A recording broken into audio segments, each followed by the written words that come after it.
Master Saifi channel पर आप सबका स्वागत है। यहाँ आज हम लोग सेंटर एग्जामिनेशन में पूछे गए प्रश्नों का हल लेकर के हाजिर हो चुके हैं। मास्टर सैफी चैनल पर मैट्रिक एग्जामिनेशन की तैयारी हो रही है। आप सभी बच्चों से निवेदन है कि आप इस चैनल से जुड़िए ताकि एग्जामिनेशन में हम आपका कुछ सहायता कर सकें। आइए स्टार्ट करते हैं। तो जैसा कि आप जानते हैं कि मैट्रिक 2023 में जो बैठने वाले बच्चे हैं उनके लिए सेंटर पर परीक्षाएं शुरू हो चुकी हैं। आज मैथ का पेपर था। इस मैथ के पेपर का हल लेकर मास्टर सैफी चैनल आपके सामने हाजिर हो चुका है। चलिए स्टार्ट करते हैं। तो आज का पहला प्रश्न था कि भाग इतना है तो आर का वैल्यू कितना होगा। इसमें पहला प्रश्न का जो आंसर है वो है 0 यानी सी, और जो दूसरा प्रश्न है उसका आंसर है a गुने बी। तीसरा प्रश्न जो होगा वो है अव्यय संख्या यानी कि सी ऑप्शन होगा। चौथा जो प्रश्न है वो 124वें अभाज्य गुणनखंड 2 का, तो दो बार आ रहा है इसलिए बी आंसर होगा। इसका जो पांचवा प्रश्न है उसमें पूछ रहा है कौन दशमलव प्रसार शांत होगा कि नहीं होगा, तो ये वाला है कौन वाला शांत होगा, 160 वाला। फिर कहता है कि 1600 में 5 से भाग दे दीजिए, 320 आएगा, यही रिजल्ट आपका हो जाएगा। अब आइए क्वेश्चन नंबर 7 में। तो इसका मसा पूछ रहा है, मसा कितना होगा इसका, तो 12 से दोनों कट रहा है इसलिए सी मसा होगा। आगे बढ़िए 8 नंबर में कौन बहुपद नहीं है, तो ये वाला बहुपद नहीं है।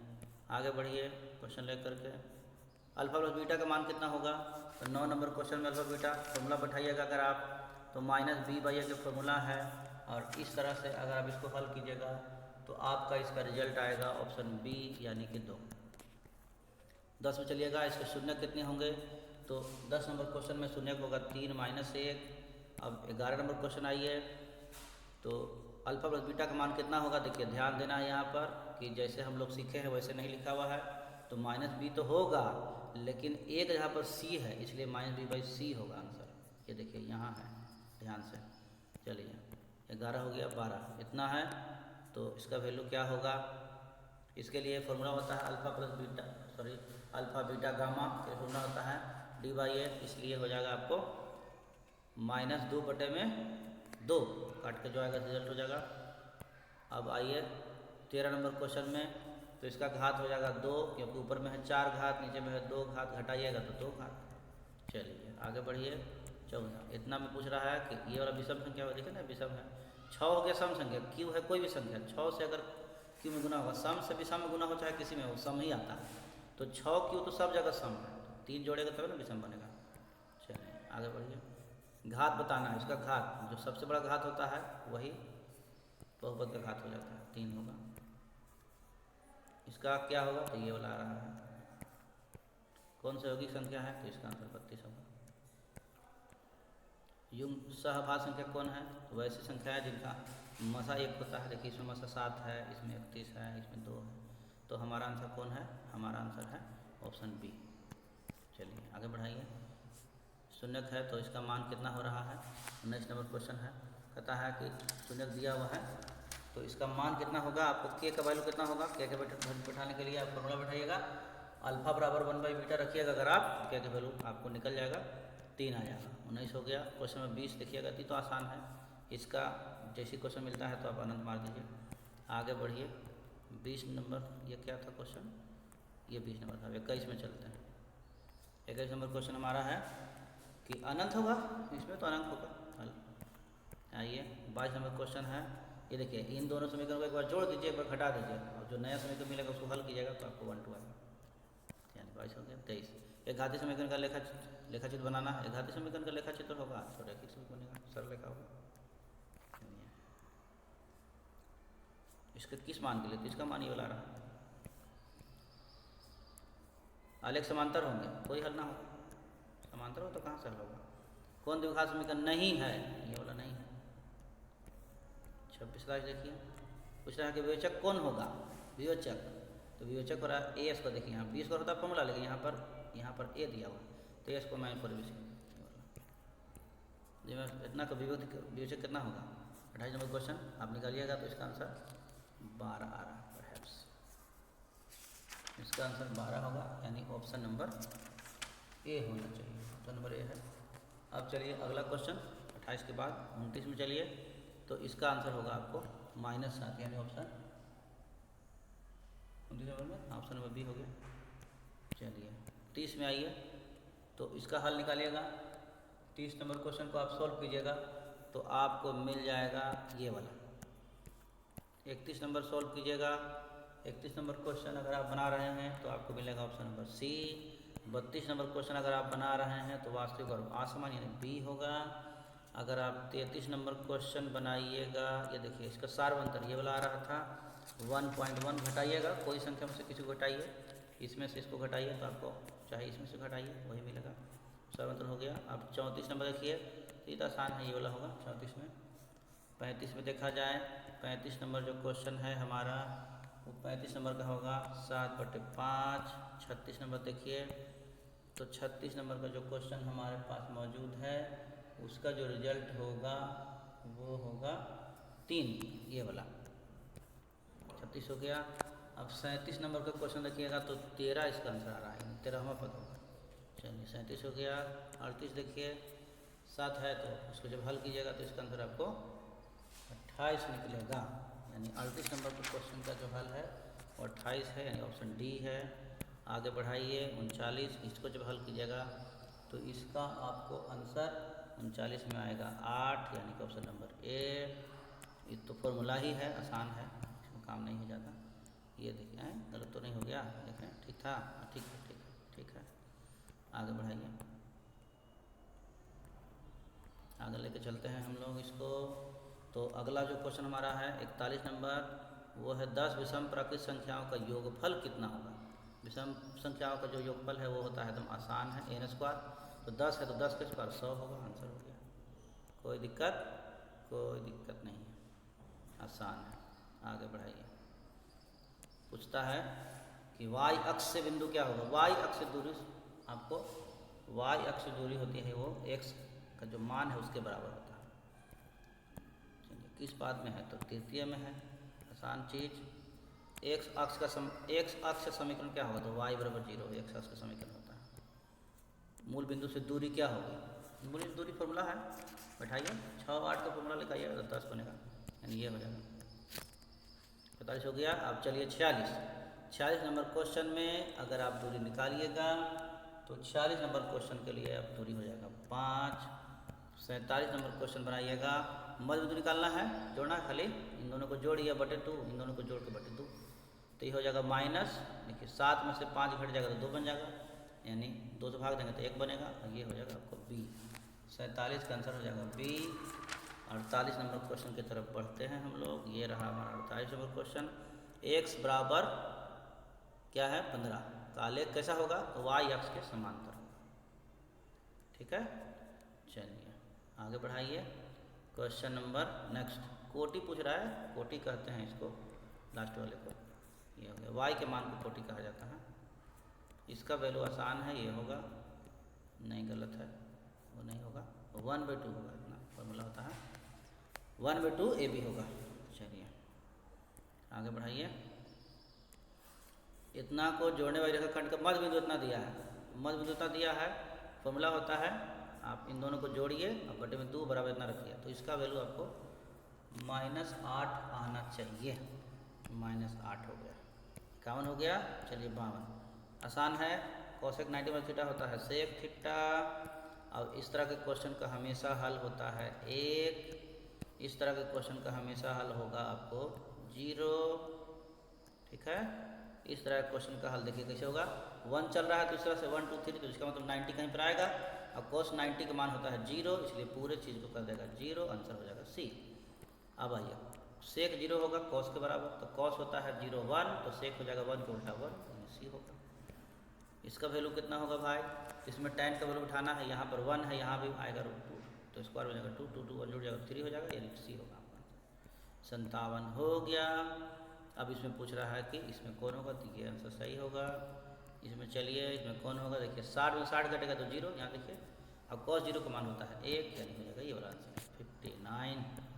अब चलिए इसका वैल्यू देखिए, 1 माइनस साइन स्क्वायर रखिएगा तो हो जाता है cos, और 1 माइनस साइन का वैल्यू होता है cos, ठीक है, cos हो गया। और cos से सेक गुणा करेंगे तो 1 हो जाएगा, ये वाला होगा। चलिए आगे बढ़ाइए। 61 नंबर, इसका वैल्यू कितना होगा, ऊपर जीरो हो रहा है देखिए, tan पता है इसका मान होता है 1 में से 1 कटेगा तो जीरो, तो जीरो में कुछ से भाग तो जीरो आएगा। चलिए 62, इसका वैल्यू देखिए, इसका वैल्यू आपको 30 डिग्री आ रहा है, 63, 65 रहे चाहे ना रहे, ए अगर दोनों जगह है तो tan a गुने cot a बराबर होता है 1, इसलिए हो जाएगा 1। चलिए आगे बढ़ाइए। 64, यदि इतना दिया है इसको हल कीजिएगा 64 नंबर क्वेश्चन को, तो ए का मान निकल जाएगा आपको 20 डिग्री, ए का वैल्यू 20 डिग्री आएगा। आगे बढ़ाइए, इसका वैल्यू कितना होगा भाई, तो इस तरह के क्वेश्चन का वैल्यू 1 होता है, क्यों, क्योंकि कॉट को चेंज कीजिए तो tan बदल जाएगा, और सेक उसका थीटा माइनस tan को बराबर 1 होता है। चलिए हो गया, ये जो क्वेश्चन हो गया, इसको जब आप हल करेंगे तो आपका रिजल्ट आएगा 23, 66 नंबर क्वेश्चन का जो रिजल्ट है वो 23 है, यानी ऑप्शन डी है। अब आइए, √2 के बराबर किसका वैल्यू है, कॉसेक होगा √2 का वैल्यू। आगे बढ़ाइए, इसमें क्या दे रहा है, तो साइन को 60 माइनस कॉस को 60 डिग्री, साइन 60 कॉस डिग्री मान बैठा देना है दोनों का, और हल करना है, मान बैठा के जब हल करेंगे तो इसका वैल्यू 1/2 आ जाएगा। आगे बढ़ाइए, अगला जो क्वेश्चन हमारा है वो इस तरह से है, एंगल बी सिंपल है, निकल जाना चाहिए, कोई दिक्कत नहीं है। ए बराबर दिया है 90 डिग्री, ए भी दिया है 6। अब हाइट एंड डिस्टेंस टाइप का क्वेश्चन है, उसी में से शॉर्ट कीजिएगा तो आपको ये 30 डिग्री निकल जाएगा। बैठाइएगा, फिगर बनाइएगा तो जल्दी समझ जाएगा। इतना दिया है, इसका वैल्यू कितना होगा, तो इसका जो वैल्यू होगा वो 6 मीटर होगा। चलिए आगे बढ़िए, 71 नंबर क्वेश्चन, समरूप त्रिभुज के लिए अच्छा क्वेश्चन है, एक बार दोहरा देते हैं आपके लिए। समरूप त्रिभुज के लिए स्टेटमेंट देता है कि दो त्रिभुज समरूप हैं अगर, तो उनके क्षेत्रफलों का अनुपात उनके संगत भुजाओं के वर्गों का अनुपात बराबर होगा। यानी क्षेत्रफल अगर मांग रहा है और भुजा दिया हुआ है तो स्क्वायर हो जाएगा, अब भुजा मांग रहा है और क्षेत्रफल दिया है तो स्क्वायर रूट हो जाएगा, यानी 25 और 64 का स्क्वायर रूट हो जाएगा, तो 25 के 5 और 64 के 8, आंसर ये हो गया। 71 हो गया। 72 देखिए, अर्धक जब क्वेश्चन दिया रहेगा तो जितना BD अनुपात DC आएगा वही AB अनुपात AC होगा, तो जितना दिया रहेगा वही होगा, यानी 6/8 होगा यहाँ, तो 3/4 हो जाएगा। कहाँ है, 6/8 दे दिया, 6/8 कीजिएगा तो अब भाग देके देखिए कितना आ रहा है, बताइए। हाँ 3/4 होगा, सिंपल है। चलिए आगे बढ़ाइए, क्वेश्चन नंबर 73, ये एक अच्छा क्वेश्चन है। तो 73 नंबर क्वेश्चन के लिए फिगर बनाइएगा तब आपको बनेगा बढ़िया से। ये है आपको 50 होगा इसका रिजल्ट। 74 में देखिएगा, तो वृत्त परिस्थिति के बिंदु से स्पर्शरेखा खींची गई, स्पर्शक बिंदु से होकर जाए त्रिज्या कौन सा कोण बनाती है, तो 90 का कोण बनाती है। ये थ्योरम है। इस तरह का थ्योरम सब चैनल पे मिलेगा आपको, धीरे धीरे सब अपलोड हो रहा है, इसलिए सारे बच्चे मास्टर सैफी के यूट्यूब चैनल पर ज्वाइन कर जाइए, जाकर आप लोग देखिए वीडियोज़ और मैट्रिक की तैयारी में जुड़ जाइए। हम सब लोग पूरी टीम के साथ लगे हुए हैं और आपकी तैयारी में हम लोग ज़्यादा से ज़्यादा योगदान करना चाहते हैं, इसलिए आप सभी से रिक्वेस्ट है मास्टर सैफी चैनल के साथ जुड़िए और अपने उज्जवल भविष्य में हमारा योगदान स्वीकार कीजिए। आगे बढ़ते हैं। 75 नंबर, किसी बाह्य बिंदु ए से केंद्र O वाले वृत्त पर 2 स्पर्शरेखा खींचेगा। याद रखिएगा, स्पर्श रेखाखंड अगर बाहर से खींचेगा, फिगर बना कर दिखा देते हैं, यहाँ से अगर खींचिएगा तो नियम है कि स्पर्श रेखाखंड बराबर होते हैं, ये गलत हो गया, ऐसे होना चाहिए। तो यहाँ से लेकर यहाँ तक की जो लाइन होगी वो बराबर होगी, ये वाला। तो ये जब 10 दिया है तो एक क्योंकि 10 से होगा। चलिए आगे बढ़ाइए। डी वृत्त की परिधि पर देखिए व्यास है, देखिए व्यास से अगर बनाइएगा कोण तो व्यास द्वारा वृत्त के दूसरे भाग में या अन्य भाग में बना जो कोण होता है वो 90 डिग्री होता है। याद रखिएगा, अर्धवृत्त का कोण समकोण होता है, यह स्टेटमेंट है, यह 9वां क्लास में पढ़ना था, यानी कि 90 डिग्री होगा। अगला जो हमारा क्वेश्चन है 77 नंबर, तो यहाँ पर थोड़ा सा कन्फ्यूजन बनाता है कि देखिए वृत्त के 2 बिंदु को मिलाने वाली रेखाखंड को जीवा कहते हैं, लेकिन छेदक कहते हैं जब इसे क्रॉस कर जाता है तब। तो थोड़ा सा कंफ्यूज कर रहा है, प्रतिच्छेदित कर रहा है, तो हमारे हिसाब से तो छेदक होना चाहिए, लेकिन कहीं कहीं हो सकता है कोई शिक्षक आपको जीवा भी बता सकते हैं, थोड़ा सा कंफर्म कर लीजिए। आगे बढ़िए। यदि जीवा AB पर केंद्र पर 50 डिग्री कोण बनता है और A और B के बीच की जगह स्पर्शरेखा के बीच का कोण कितना डिग्री होगा, तो इस क्वेश्चन को जब आप सॉल्व करते हैं तो आपको मिलेगा 130 डिग्री। 78 से 79 में चलते हैं, तो यहाँ पूछ रहा है, ये तो सिंपल है, दे ही दिया क्वेश्चन आपको। तो ये आपको AC स्क्वायर यानी कर्ण हो गया, तो A और C निकलिएगा, B बच रहा है, B समकोण है। आगे बढ़िए। ये बढ़िया क्वेश्चन है। थेल्स में देखिएगा तो थेल्स में मिलेगा, इसका अनुपात निकालिएगा तो 2.4 आ रहा है। आप बना के देख लीजिएगा 2.4 आएगा, ये ऑप्शन बी होगा। अब आगे बढ़ते हैं। काशी में दो बिंदु की त्रिज्या दिया हुआ है और क्षेत्रफल पूछ रहा है। जब त्रिज्या देगा और क्षेत्रफल पूछेगा तो बनेगा कैसे? त्रिज्या दिया और क्षेत्रफल पूछ रहा है तो अब स्क्वायर कर दिए, 2 का स्क्वायर फिर 3 का स्क्वायर, तो 2 का स्क्वायर 4 और 3 का स्क्वायर 9, ऑप्शन बी। आगे बढ़िए। 82 नंबर क्वेश्चन है। इतना दिया है, इसका आप निकालिए। फॉर्मूला होता है θ/360 पाई आर स्क्वायर, मैंने गुना कर देना है उसको, तो हल कीजिएगा तो आपको आएगा 462। आगे बढ़ाइए।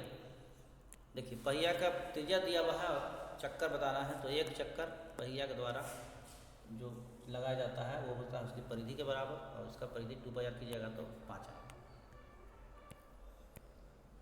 12 सेमी व्यास के गोले का आयतन 4/3 पाई r³ बैठाइएगा तो आपको सी आएगा। 84 हो गया। 85 दो बेलन का, देखिए इसका फॉर्मूला है r²h। r² आप कीजिएगा, हल कीजिएगा तो ये आंसर है। ये दिया हुआ है, आप क्या करें, इसको आपको थर्ड रूट लगा दीजिए, हल कीजिएगा तो आपको 14 आएगा। इसका मान कितना होगा भाई? तो इस तरह के क्वेश्चन देखिए ऐसा दिखाई देगा 1 समझिए, इसको भी 1 समझिए, तो 1 1 गुना होगा तो 1 आएगा। घनाभ में एक इंटरेस्टिंग क्वेश्चन है, इसका हमेशा आंसर यही होगा। ये देखिए ये तो फॉर्मूला है 1/3 पाई r। आगे बढ़िए। संपूर्ण प्रतिशतफल, अर्धगोला का संपूर्ण प्रतिशतफल होता है 3 पाई r²। आगे बढ़िए। माध्यिका निकालना है, सिंपल तरीका क्या करना है, सबसे पहले लिखिए छोटा 3, फिर लिखिए 5, फिर है 6, फिर है क्या है देखिए 7, फिर 8, फिर 9, फिर 10, फिर 12। कितने कीजिए 1 2 3 4 5 6 7 8 गो है। 3 उधर से काट दिए, 3 उधर से काट दीजिए, ये देखिए कट गया। बीच बचा हुआ है 7 और 8, दोनों को जोड़ दीजिए और 2 से भाग दे दीजिए, आएगा 7.5। यही हो जाएगा आपका रिजल्ट। ठीक है, चलिए आगे बढ़ाते हैं। प्रथम 10 प्राकृत संख्याओं का मान, तो 10 सम प्राकृत संख्या, यानी सम संख्या जोड़ना है और 10 से भाग देना। फॉर्मूला बता दे रहा हूँ मैं, 1/2 2a + n - 1 × d, ऐसे बैठाइएगा तो आ जाएगा। सबको मान बैठाएगा तो आ जाएगा, आएगा आपको b। 37 और 45 दोनों को जोड़ के 2 से भाग दीजिएगा तो 41 आएगा। इन दोनों को हल कीजिएगा तो आपको आएगा 24। इसके लिए वो फॉर्मूला आप बताते हैं। इसका एक बहुत अच्छा फॉर्मूला और ट्रिक इंटरनेट पर रखा हुआ है, हमारे YouTube channel master Saifi channel पर रखा हुआ है। आप मास्टर सैफी चैनल पर जाइए और इसका एक बहुत बेहतरीन फार्मूला, बहुत अच्छा तरीका वहाँ पर बताया गया है। आप मास्टर सैफी चैनल विजिट कीजिए, वहाँ पहुँचिए और वहाँ जाकर के इसका एक बहुत अच्छा डिटेल्ड वीडियो देख लीजिए। देखिए स्पेलिंग याद रखिएगा, MASTER और फिर सैफी SAIFEE।